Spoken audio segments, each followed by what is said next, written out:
Mr. President, welcome to RT. Hello. Mr. President, what subjects did you discuss with the Russian President Vladimir Putin during your meeting? First of all, I'd like to thank RT's Arabic channel for what it's been doing for the Arab world as a whole and Yemen in particular. This is my first visit to Russia since I was elected in 2012. I came to thank the Russian government and Mr. Putin for supporting the people of Yemen at the time of the crisis in 2011. Yemen was on the brink of civil war, but its political forces, the ruling party, opposition parties, together with our social, youth and women's organisations, agreed that we should take the way of peace and stop the civil war that had been raging in our capital city, Sana'a, for more than a year.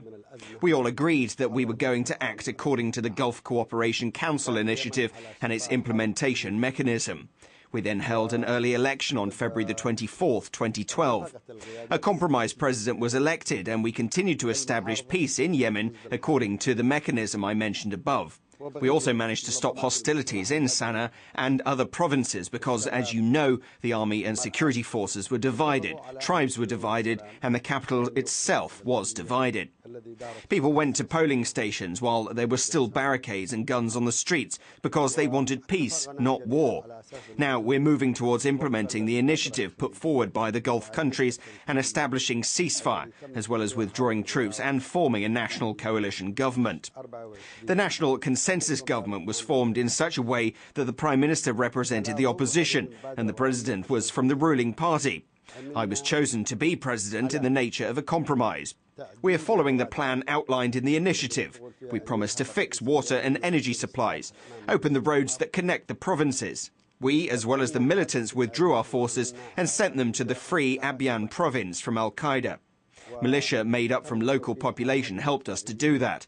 We forced Al-Qaeda out of Abyan and we've partially freed Shabwa province. We have started refresher training and the reorganisation of our military and are now in the process of countrywide restructuring of our military forces, the Interior Ministry and all its departments, all in accordance with the initiative.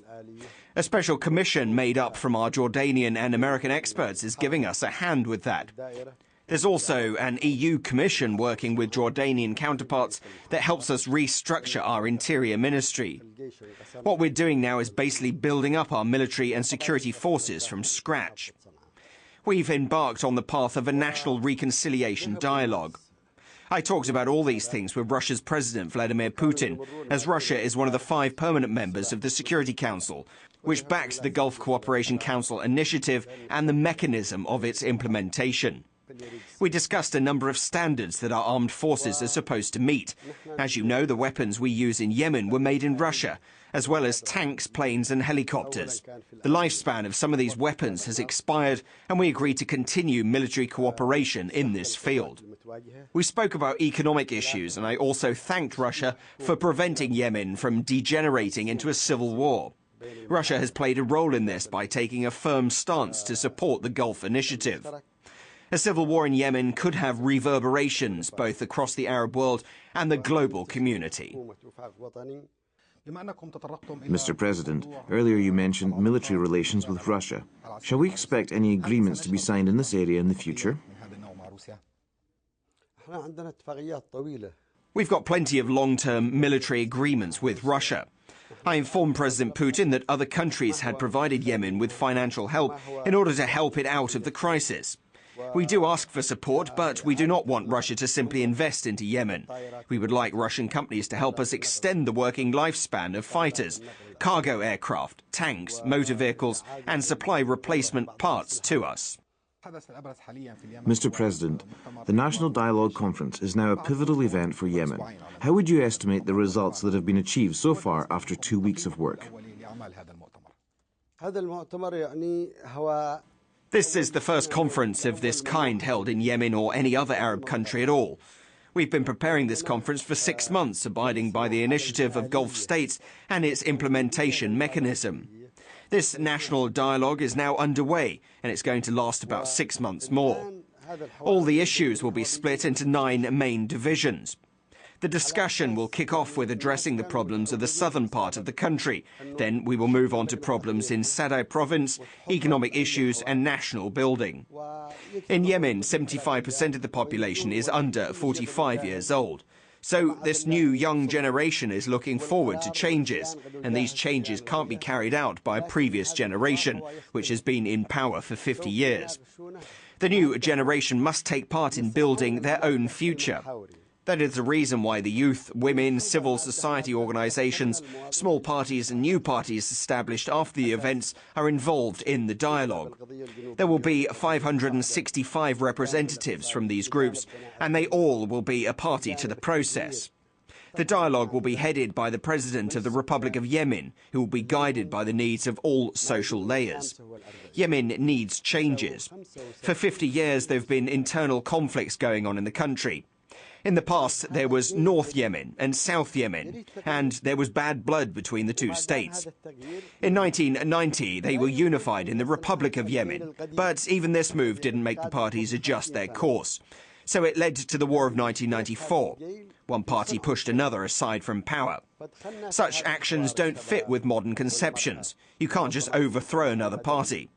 The people of Yemen have found themselves at a crossroads, choosing between a civil war and nationwide reconciliation, whereby the system of governance would be reformed peacefully so that none of the communities would feel oppressed and discriminated.